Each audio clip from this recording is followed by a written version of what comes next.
It's kind of wild how people want to debate Charlie only after he passed away. Charlie Kirk was not a saint. He said 2 years ago, it's worth to have a cost of, unfortunately, some gun deaths every single year so we can have the Second Amendment. But his murder... That's Fox News for you, as of course this is why we have independent media, and we don't bow down and cater to those in power as some new questions arise surrounding what in the world really happened to Charlie Kirk with this assassin. What were the motives here? What was really going on here? Is now we're finally getting little tidbits of information that I think are important to pay attention to, especially when it comes to new videos that have just been released of the suspect. Kash Patel and Dan Bongino are releasing some very interesting statements, as some people doubt that they will be able to bring us true justice here, as we are still in a very wild and crazy situation where the left and a lot of prominent people in our mainline society are somehow still feeling brazen enough to celebrate, glorify, and call for more people to be hurt here in what is this escalatory track that we're on, that sadly I do not see an off-ramp on. What's going to be happening next year with some of these insane, deranged, crazy people? Well, I just call them demons. And I would say that we are definitely in a spiritual war that is ratcheting up and is only going to get crazier from here, for my own personal opinion. So, before getting into that, subscribe, click the notification button. We got a lot of stuff to talk about. There's also another video talking about the conspiracy surrounding this, Israel talking about this. I'm going to do another video about that later on today. That video is going to come out later on. This video, predominantly all the latest information that we have gotten within the last few hours. This, as Erica Trump has vowed that this movement will not die, as the Vice President of the United States just announced that he is going to be hosting the Charlie Kirk Show. All of this is there are many memorials, and at the same time, there's many kind of disgusting, horrible acts happening right now with people either trying to profit off of this or trying to trample on the memory while trying to create as much trauma for the right-wing space. All of this is there's a very disturbing incident that's just happened outside of a Charlie Kirk memorial that we're going to be talking about in a little bit. All of this as the FBI has announced that they're opening up multiple investigations related to the ideology and individuals that were responsible for Charlie Kirk's assassination, as the President of the United States just had this to announce surrounding the latest investigations. You mentioned Charlie Kirk, sir. What organizations on the left do you anticipate investigating? We talked about this last week. Well, the problem is on the left. If you look at the problem is on the left. It's not on the right, like some people like to say on the right. The problem we have is on the left. And when you look at the agitators, you look at the scum that speaks so badly of our country, the American flag burnings all over the place, that's the left, that's not the right. Do you plan on investigating? We'll see. We'll be announcing. They're already under investigation.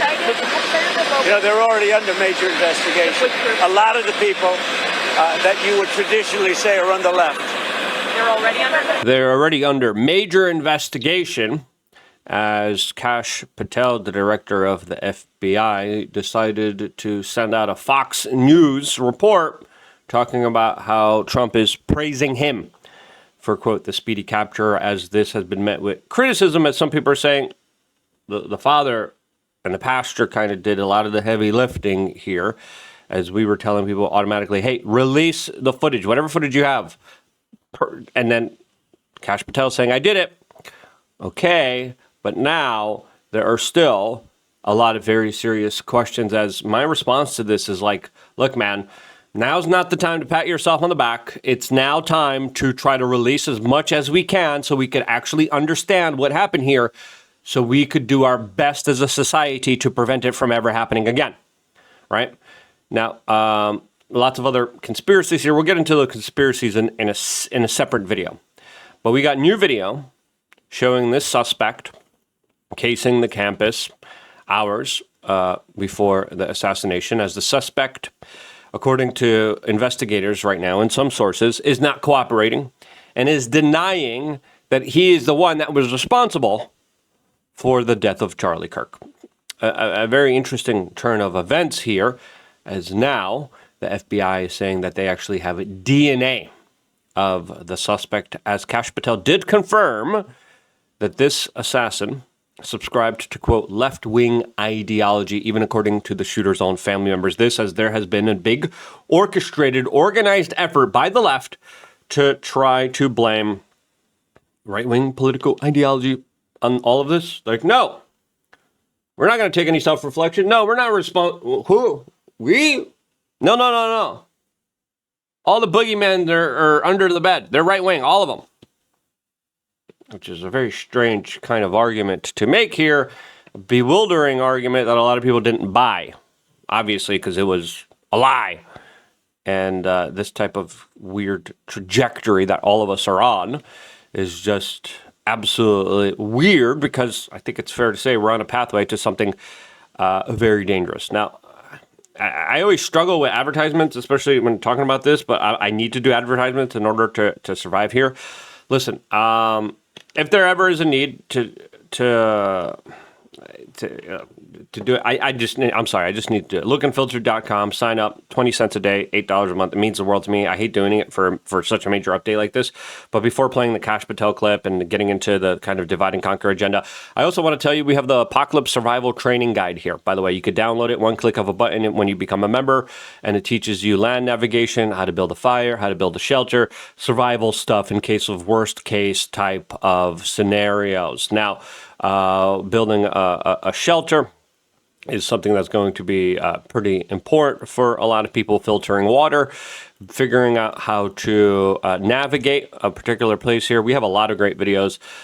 Get it, one click of video, and can't recommend it enough. Lookandfilter.com. Now, anyway, let's get back to the Kash Patel latest statement here on Fox News, giving us a little bit more insight. And I've been saying here, just drop everything, man. Drop everything, what we know, right? I get it. It's an ongoing case here, but we're also engaged in a crazy situation in this country where there's a lot of people on the left saying, more, let's do it, let's go. That's a very dangerous situation to be in. And I would argue, like, we are in red alert, priority alert, do everything in your power to try to prevent this from happening again. Political violence is extremely contagious, extremely dangerous. We have to do everything in our power to make sure this fire that has already started doesn't engulf, right? We have to make sure. You have to disavow violence. If you know anyone trying to or foment or even justify violence, they're usually a Fed. But if someone absolutely lost their mind and they're trying to justify violence, stop them, call them out, contact proper authorities in order to prevent any kind of violence from happening here, because we cannot afford it, in my own personal opinion, as a society, as a culture. Here's what Kash Patel had to say on Fox News. And one more point on forensics. This is a video of him, by the way, walking the school, released by TMZ, a news organization that celebrates the death of Charlie Kirk. They're still at. I'm not willing to forgive them that unless they actually explain themselves properly without lying to us, because they lied to us. Pretty clear, and according to my own personal opinion. We were able to obtain in record time the text message chain between the suspect and his live-in partner. That's because the live-in partner just gave it to you and is cooperating with police. Now, this guy's not cooperating with police, which is interesting, but his furry trans ex-partner is. As well as other critical cellular information from our CAS team that analyzes cell phone data towers in the area to pinpoint the locations of the suspect and other individuals he was. Now, there's also a report that this guy was on his phone right before this event happened. There's also reports of weird cars with weird plates coming in and out of his house before this major event. Speaking with. This is critical information that the FBI processed and got to prosecutors so they can lawfully use it in a court of law. And our investigation, our interviews continue, but we've learned some shocking things when we spoke to his family and friends as well. Shocking. Okay, tell us what it is. You want to share them? Those shocking things? Sure. And my job as FBI director is not to speak to motive, is to speak to the facts. And that's what I'm going to do. His family has collectively told investigators that he subscribed to left-wing ideology, and even more so in these last couple of years. And he had a text message exchange, he the suspect, with another individual, in which he claimed that he had an opportunity to take out Charlie Kirk, and he was going to do it because of his hatred for what Charlie stood for. Those are factually accurate investigatory findings by the FBI that we've handed over to the local authorities and the federal authorities to make their prosecutorial decisions. But I believe in this instance of such public importance, the public has a right to know. And I've told you I'm committed to transparency, and that's what I'm doing here today. Absolutely. Release all the information. It's needed now more than ever. As Kash Patel also talked about how there's a Discord group, including 20 other people, that he confirms authorities are, quote, aggressively investigating. Many of those are alleged potential co-conspirators to be questioned here. As of course, I don't think this guy pulled it off on his own. That's just my opinion. You know, like I want to know who he was on the phone with. I want to know who was pulling up into his car. I think for the public discourse to fully understand what's really going on here, we need to understand that. Now, there's a lot of other people that are very doubtful of Kash Patel, like Tim Dillon, who says he wouldn't trust him in a DoorDash dispute for $11.90. That's comedian Tim Dillon's take on it, as obviously there's going to be a lot of pressure on the FBI to try to plug up this hole of political violence and prevent it from escalating here. And I think the best way to do it is to be transparent, is to be honest, is to be open, and to fight back against a lot of this insane leftist liberal talking point saying he was right-wing. So it's good to see Kash out there actually saying, no, actually he wasn't right-wing. Actually, he was very left-wing. There's still some other questions, specifically about the rifle, disassembling the rifle and then assembling. I'm going to do a separate video. Watch that video later on today. It's going to be a major one surrounding all the questions here that I think are very important to ask here, specifically when it comes to alleged foreign country influence here. Now, we're finding out that this guy also had a furry fixation.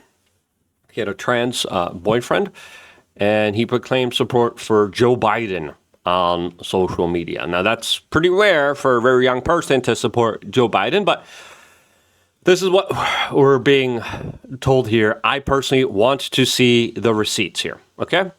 I'll be honest. I want to see the track records. I want to see the chat logs. I want to see everything, but that's just me, right? Now, this is the weird part. Charlie Kirk's assassin had people with out-of-state plates coming over his house in the weeks leading up to the assassination. A neighbor said that they did not give off good vibes. The neighbor also talked about how they were all black, they wore masks, how the kind of love affair with this trans furry boyfriend kind of existed here. As now we have other details highlighting how, again, he appears to be making a call before climbing on the roof here. Who did he call right beforehand? As those are the reports that are being released here. FBI is working with other state agencies. Multiple investigations opened up, and I think those investigations are pretty important, as Dan Bongino even came out and says there were multiple warning signs here. Now, I want to know, was he on their radar? Did people know? As, of course, his social media, his kind of activity was kind of scrubbed here. Discord came out saying, nothing to see here, in a very weird statement to TMZ of all places. And again, I just don't trust TMZ anymore until they rectify their problem of celebrating death. Now, Dan Bongino's comments were pretty interesting here as well. There appear to have been multiple warning signs. You just laid out some of them.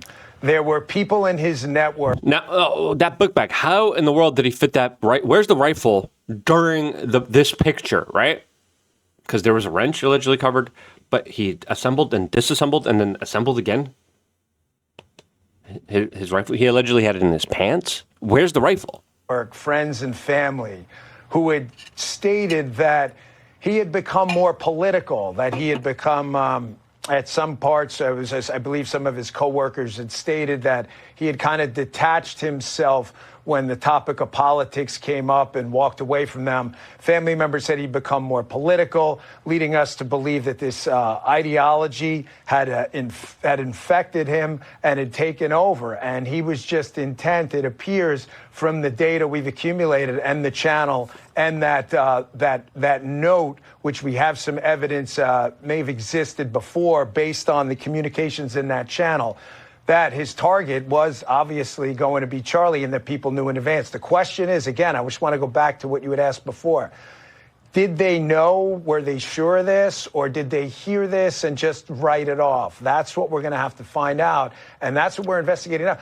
Bill, this investigation is just begun. Where did intelligence fail us? And if there ever was an ability to answer that question, again, intelligence isn't perfect. Authorities aren't perfect. But if we are paying billions of dollars to track, trace, database, and spy on all of us, especially with all the latest, greatest tech companies getting all of our tax dollars that we're just throwing at them that violate our privacy, our security, and then leak our data accidentally. Our social security numbers are out there, by the way. A bunch of insane stuffs.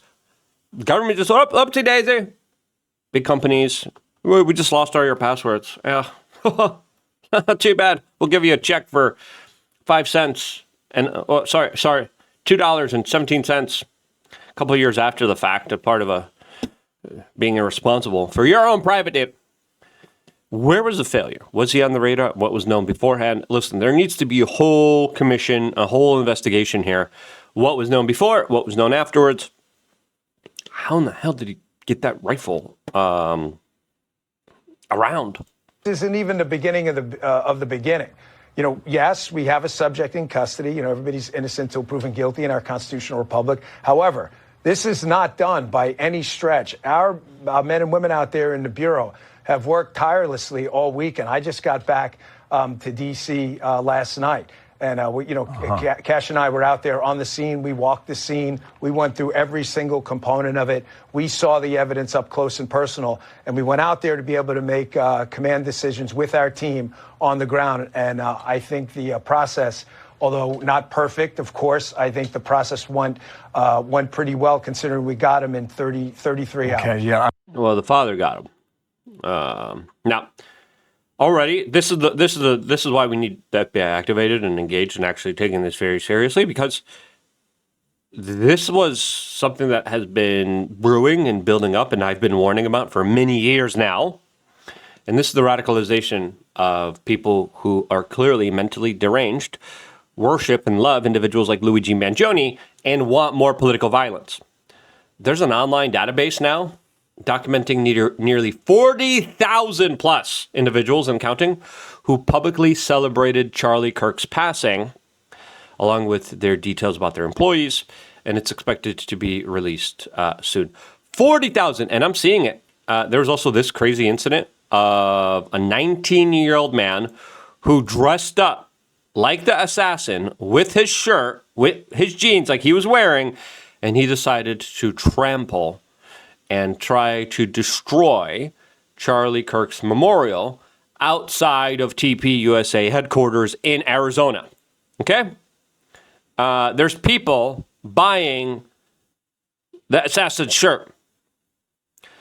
A lot of people have been fired, but now leftist organizations are creating a website saying, if you want to celebrate Charlie Kirk's death, all right, we're going to create the Fired for Freedom. It's not freedom, it's demons website where we're going to help you get rehired. This is the type of, by left-wing leftist liberal businesses as again, like, one, celebrating death is sick and disgusting. Like, you're a demon. You're a demon. You're a pathetic human being.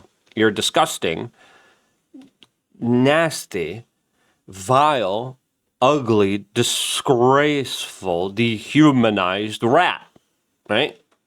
You're a ghoul. But now they're like, oh yeah, you could celebrate his death and we'll hire you.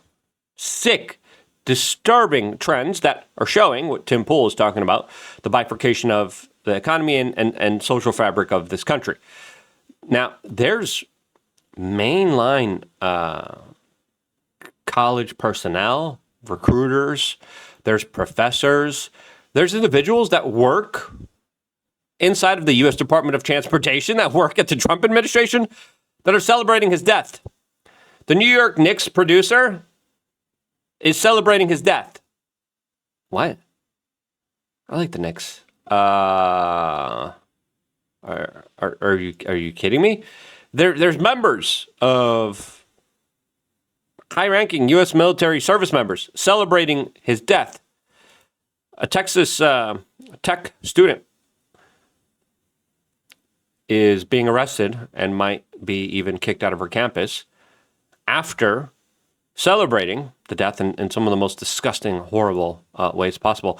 The Rock, Dwayne Johnson's daughter, also celebrated the death here, as there's other people, as highlighted by Peter Lloyd here, that are literally saying, you know what, time to go after his wife, time to go after his kids. It's not enough that we got Charlie, we got to get all of his family here. There's executives at Netflix celebrating this. There's executives and major corporate partners and institutions that are working in everyday life opportunities that are saying, yes, good. There's people holding concerts being like, yes, good.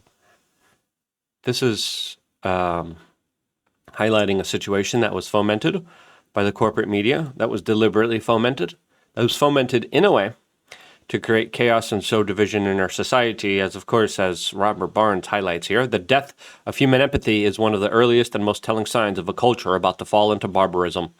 A quote by Hannah Arendt. I couldn't agree more.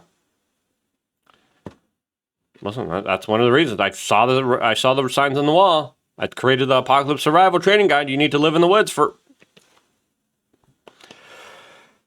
whatever might happen next, as it doesn't look too good. Do you think, this is what I want to ask you guys, 1 to 10, how much confidence, 10 being the most confident, 0 being the least confident, how much confidence do you have in the FBI to actually get the job done here and to get justice here? Let me know down in the comment section below. Thank you so much for everyone for signing up to LukeUnfiltered.com. I wouldn't be here if it wasn't for you guys doing that. I'm going to do another video on the conspiracy later on today. I love you guys. Stay tuned for more, all here exclusively on youtube.com/wearechange.